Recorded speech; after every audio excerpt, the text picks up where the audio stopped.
Nigeria is both the biggest oil producer and the largest economy in Africa. Yet 100 million of Nigeria's more than 170 million people live without access to electricity. Mpape is a suburb of Abuja, Nigeria's capital city. The largely informal settlement has a population of around 2 million. Even though it lies just outside the federal capital territory, sometimes residents go for weeks without grid electricity. This is my shop. I've been working here. Every time, Nepal, we don't have lights. It's once in a while. And when they bring lights for us, it doesn't take much time before they take our light back. So we just pay down. We are working here. Every time we buy fuel to our gen, everybody in this place, that has a shop, has a gen. Even in the night, we don't have lights. Sometimes they should bring our lights for us. Sometimes 2 hours, they'll bring it, they'll take it again. It's not quite like that. Sometimes like 2 weeks, we don't have a light.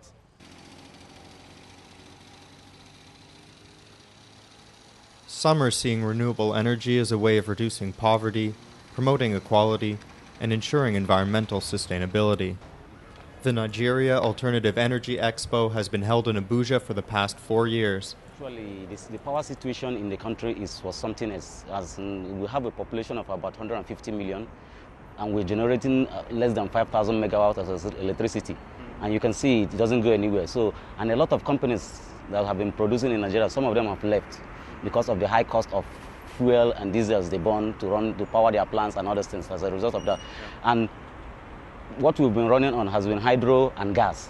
And at times, the water levels, they complain that the water levels are low, and so the power supplies are insufficient to power most of the equipment and the entire populace on their energy demand. This event, we noticed that some key people are not so keen about promoting renewable energy because most of them have some investment on some of their co-investors. They've invested a lot of money on generators. So them seeing renewable, they are seeing a kind of bringing renewable into the scene as a threat to their businesses.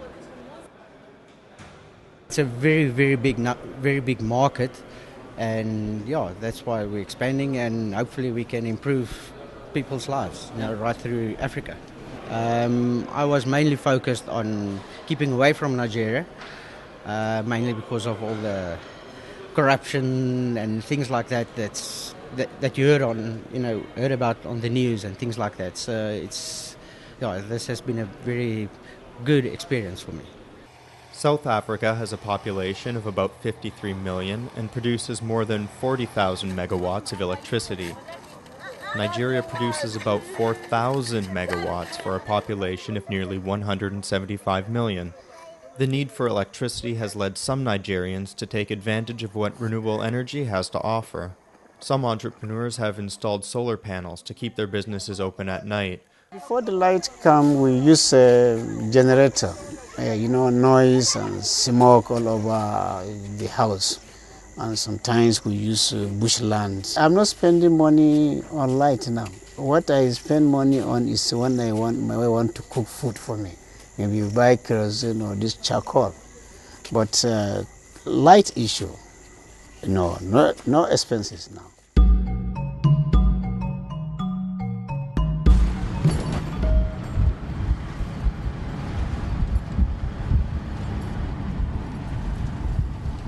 On November 15, 2014, 2 Boko Haram militants filled their car with fuel, then rammed it into a police pickup truck and detonated a bomb. 8 people were killed in the explosion. So after I hear one sound, I say my house is close to that filling station.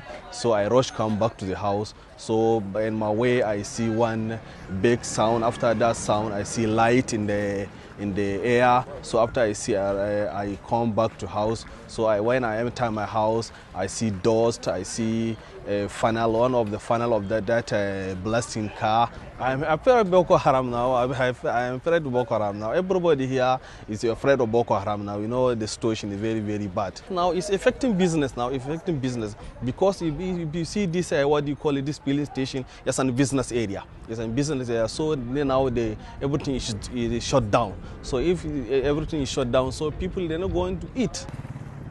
Deadly attacks are becoming common in northern Nigeria. They're not only taking lives, but also stopping development. The Katsina wind farm was started as a joint venture between the Nigerian government and Virginet in 2010. In 2012, a French engineer named Francis Colomb was kidnapped by a Boko Haram splinter group called Enseru. Just near commission, he was kidnapped. So the primary actors, the expatriates, who are the major actors on this project, they are scared, and nobody will blame them, because in anything you do, life first. A year later, Colomb escaped, but the project was put on hold. The solution was to train 6 Nigerian engineers to complete it. When it's operational, it will be the first wind farm in all of West Africa. Wind is natural resources that is you can confidently rely upon. It's much better than the diesel, the oil that is with time, it will go. We are all nervous, not only because of the kidnapping of one of our expatriates, but because of the security challenge facing Nigeria today. Everybody is nervous because we don't know where the next target will hit. It's a privilege, first of its kind. We are chosen to come and execute it, to come and complete it. It's a privilege. Jigawa State was one of the first to bring renewable energy to Nigeria. 13 years ago, it began experimenting with giving villages solar power through the help of an American organization called the Solar Electric Light Fund. The solar installation powered streetlights, radios, shops, cell phone charging, and a water pump. Mun sani cewa muna da yaƙini a zuciyarmu idan aka gyara mana wannan sola, muna da tabbacin cewa mu ma za mu iya bugar kirji mu ce mu ma mun samu ci gaba 100%. Alhamdulillah muna mika godiya gaba ɗaya ga duk al'ummar mutan gari. Mun gode Allah ya mai da su gida lafiya, Allah kuma ya tabbatar mana da kuma kallon talabishin. Yawa kuma layuka mun sami yanayin wani kalma da turawa suke ce mata security line. Wannan mun amfana da shi gaskiya alhamdulillah. 7 years ago, all the batteries went dead and nobody came to fix them. Now, only the village's solar-powered water pump still works. The Jigawa Alternative Energy Fund gets only $20,000 a year to maintain all 29 solar villages in the state. If you don't have the money to do that, you can't do it. And the government gives us money for new projects, and we have to look for money for maintenance. And the people are supposed to be paid monthly. But because of the nature of the people, they do not pay regularly. Very poor. When you talk about payment, it is very poor. The Jigawa Alternative Energy Fund continues to set up new solar projects in villages that will not be connected to the national grid in the near future. The Tuza village is 12 kilometers from the nearest road and has no hope of being connected to the national grid for another 10 years. The Jigawa Alternative Energy Fund says that it's getting more requests for solar village projects than it can handle.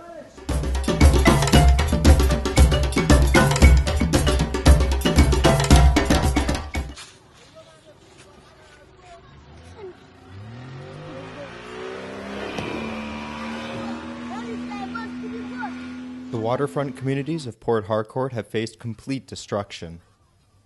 In 2009, the government declared the largely self-built communities illegal and tried to demolish them all. Thousands of homes were demolished, but the communities stood in the way. Well, they did not succeed in demolition. They said they wanted to do some developmental projects. The waterfront is a slum, that the buildings are not well planned. Rather coming to us to plan with us to develop the place, they wanted to do it their own way, which is not right. Michael Owedimo first came to Port Harcourt's waterfront to film a documentary about the evictions for Amnesty International.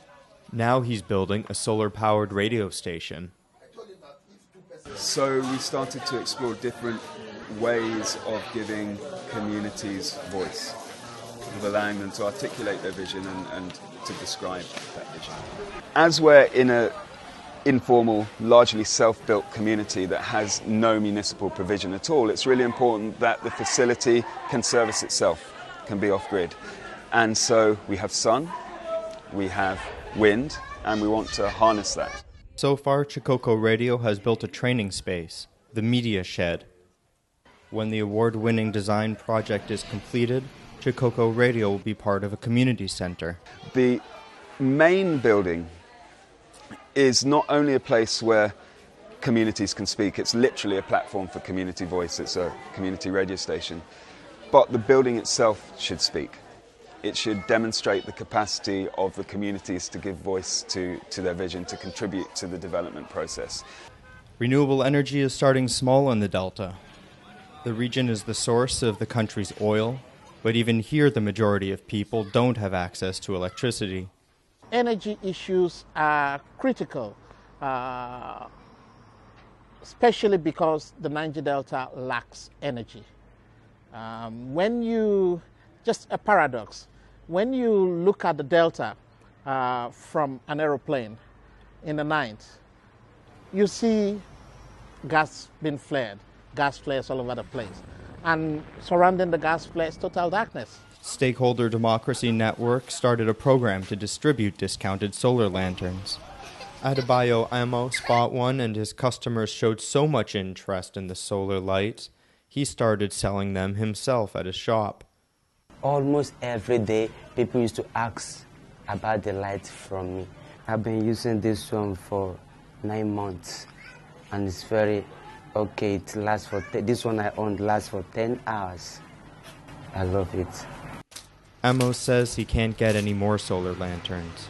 The program has run out of funding and is looking for donors.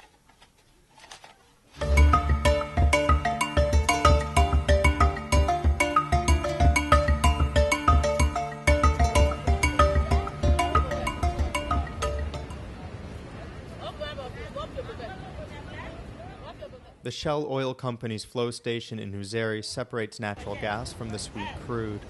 The gas is a byproduct piped out into the air and set on fire. Some farmers in Uzeri use the heat of natural gas flares to dry cassava.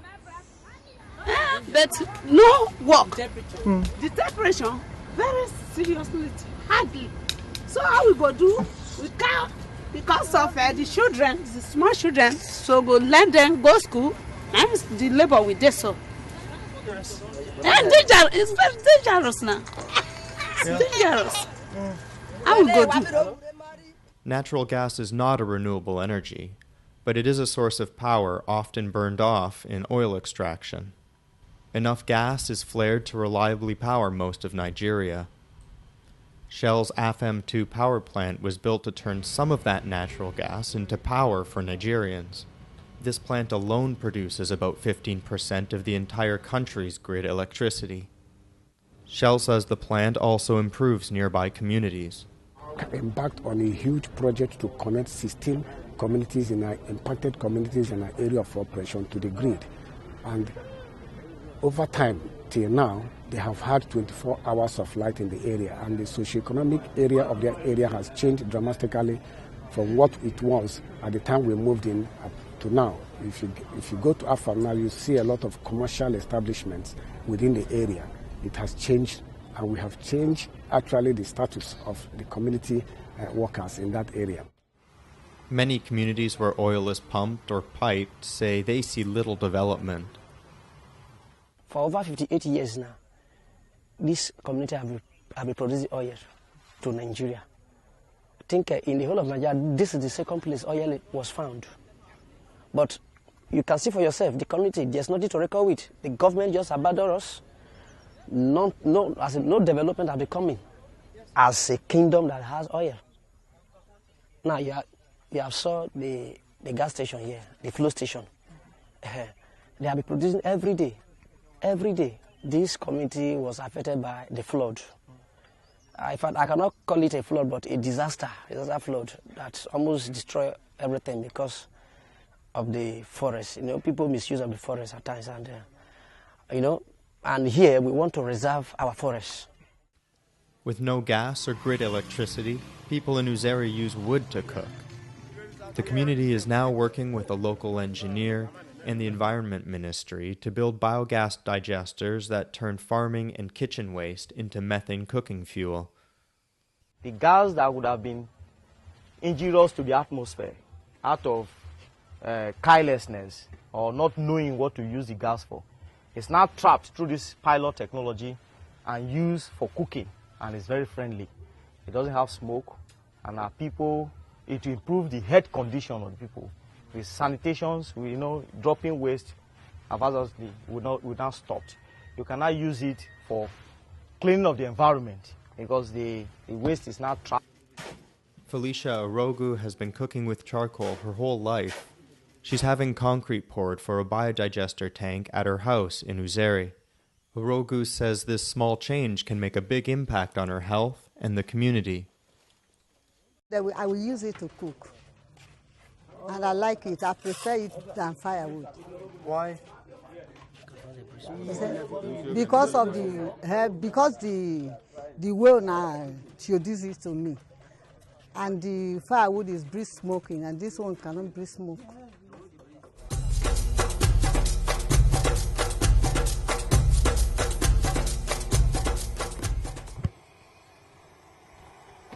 Most communities surrounding Nigeria's capital Abuja have no access to grid electricity.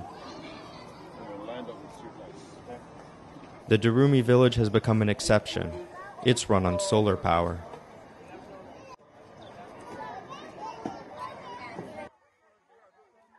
Each house has its own lighting system. At night, the village market is alive. 18-year-old Hawa Auta says she used to travel out of town alone to work at a market that had electricity at night. When there was no light, we were not happy like now. So before the coming of this light, there was no market, so we have to go somewhere to do business.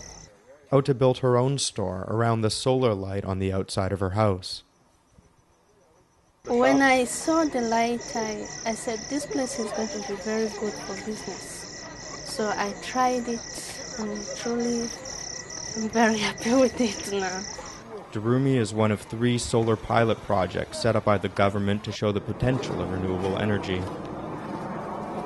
So you're assisting with the whole lined up with the street light. You see the life you see around here, the chatter and the noise of the kids. These are all happening now. But when I first visited this community, everywhere was in the dark. Durumi now has a nursing station that's entirely solar powered. Before this, staff would treat patients by candlelight and the light from a generator. Even with the gen to buy fuel and everything, sometimes it's very difficult. But now that the light is here 24/7, we use the light anytime, any day we come and we are very comfortable. Nigeria's Ministry of Power plans to roll out solar projects in every state. The government says it wants to pass legislation that gives investors incentives to start renewable energy programs in Nigeria. I see communities lighted up by renewable energy all over the country. In fact, I see thousands of communities that never even had any hope of electricity being connected to electricity using off-grid solar technology. That's the Nigeria I see in the next 4 years. NIBO wants to commercialize renewable energy, much like mobile phone companies. You will see the power sector even overgrowing what we saw in the telecoms industry. And that's exactly what we expect, that there's going to be an explosion of job creation, an explosion of wealth with this renewable energy situation, because that is the only viable way we see now to bring electricity to communities that are far-flung from the national grid. The issue of power is something that affects every Nigerian. It affects us in our daily life, in our everyday activities. The power is not constant. It goes off and on. Sometimes it's more off than on. And it affects everyone because the power from the federal power authorities is not reliable, people have to depend on individual efforts to provide power. Like many Nigerians, Samiyama is waiting to see if the government and private companies are going to come through on their promises to bring clean, affordable energy to those who need it most.